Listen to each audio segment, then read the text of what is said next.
So good morning, ladies and gentlemen. Welcome to this introductory session about business planning banking. Okay, so the objective for today's session is basically to understand what is this exam, how is it different from any of the other exams, and what are the challenges that you should be looking at in terms of preparing for this exam. Obviously this is focused towards the sitting in 2024 because the ICAEW changes the syllabus every now and then, as we go through the years. So let's start off by looking at, business planning banking for 2024 exam. The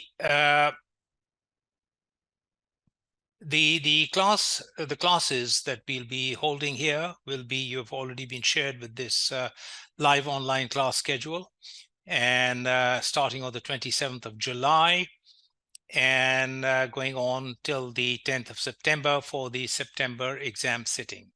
Okay, so it's fairly well paced, but it's doesn't sort of let you sit back.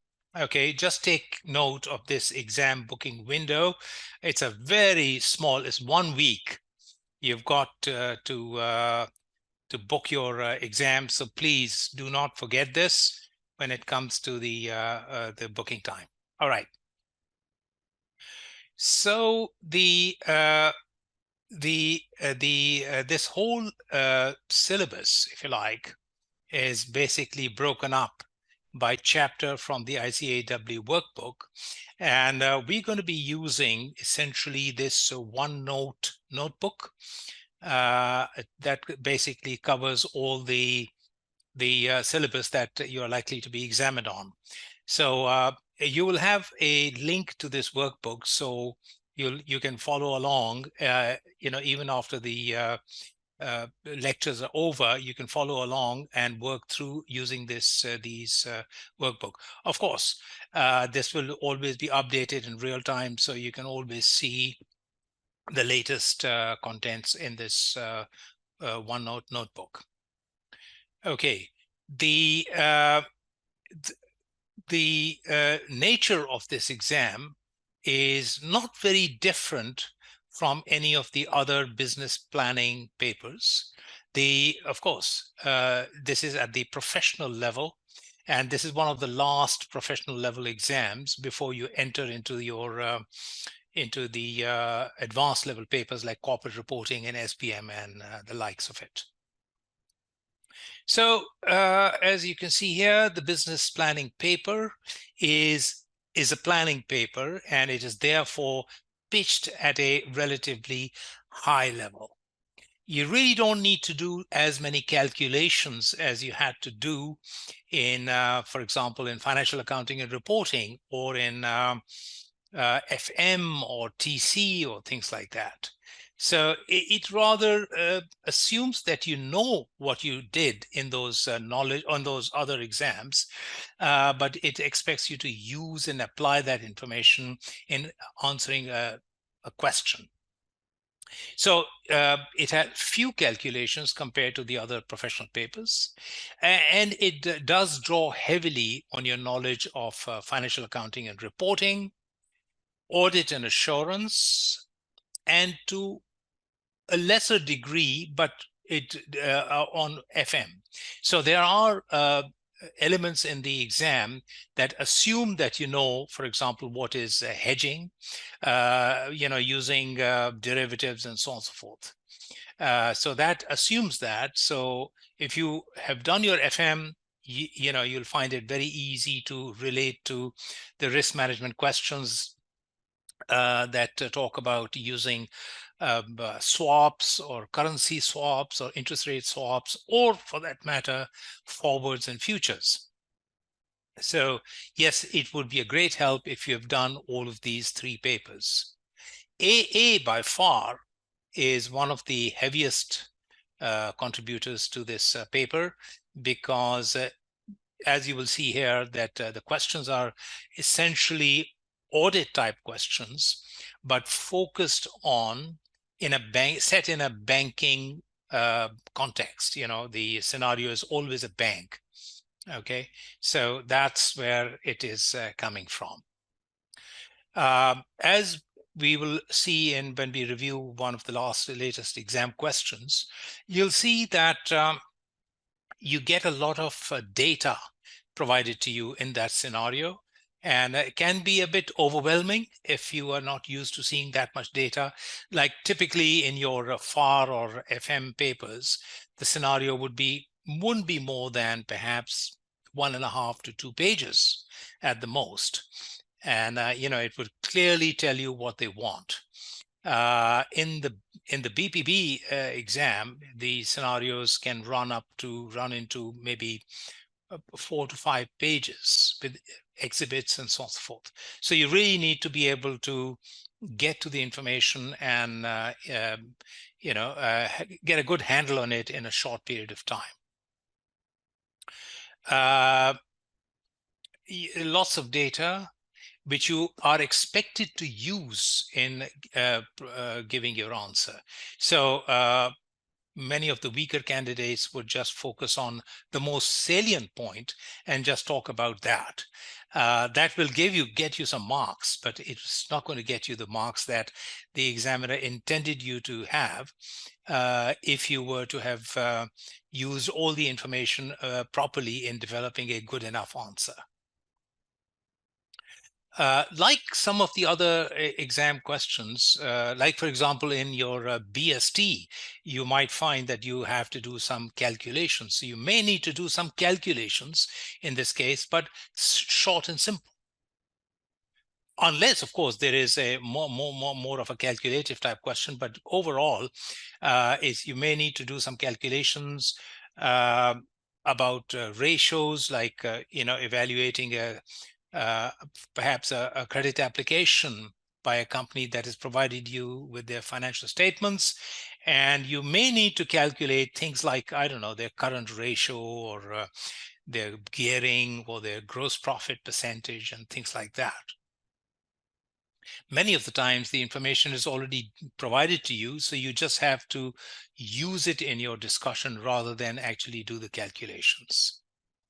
So as you can see here, this is the difference in this planning paper compared to the calculation and doing papers. Okay, it's more like an advanced level paper, like CR or SBM and so on. In the sense that it does not provide you any marks breakdown between the question elements. So there are 3 questions, as you will see, and each question has got about 4 to 5 elements in that, subparts to that question. And you don't know what sort of marks are allocated to each of those. So this is the basic difference between the business planning papers and the other professional level papers, that you need to know how to allocate your time between each of those question elements. If you know that question 1, part 2 carries 15 marks, then you can very easily budget your time accordingly and develop your answer accordingly. But if you don't know that, so this is one of the skills that they want you to develop at this relatively early stage before you come into your advanced level papers, is this your ability to plan, to understand the relative importance of each question. And you can develop that through more and more question practice. And to be able to not waste too much time on a small question element, or run out of time on a bigger question element. So the key skills that obviously that the examiner is really looking for is your ability to allocate time between the question parts, be able to see which are the more important things. And this is effectively preparing you for your later professional life, where you need to assess the relative importance of items than others. So allocation, develop an answer outline quickly, keeping the allowed time in front of you, of course, for each question part. This, to me, is probably the single most important skill you need to develop.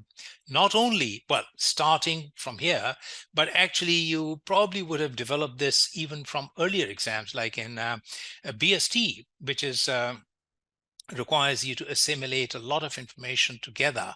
So you really don't have much time to write pages and pages about one question.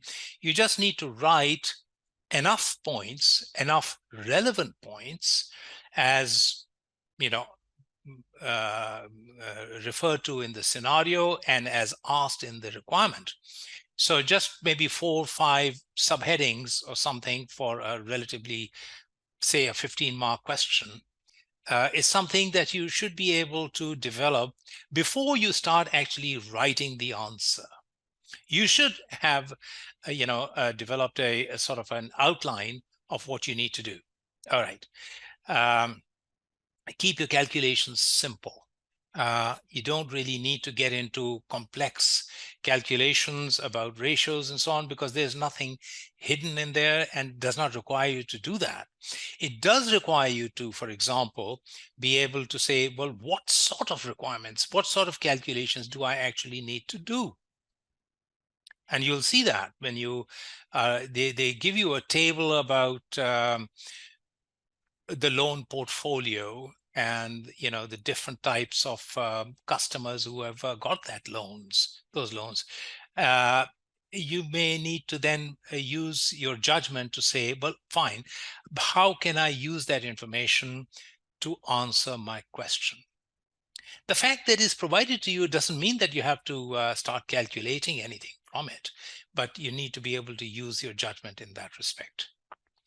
A practical bit of advice is that the moment you start, or you open the question and you find that there are certain question elements, you should really set up the subheadings on your answer sheet, as you probably did in your previous exams, so that you don't miss any of those as you are working through the answer. So it ensures completeness of your answer.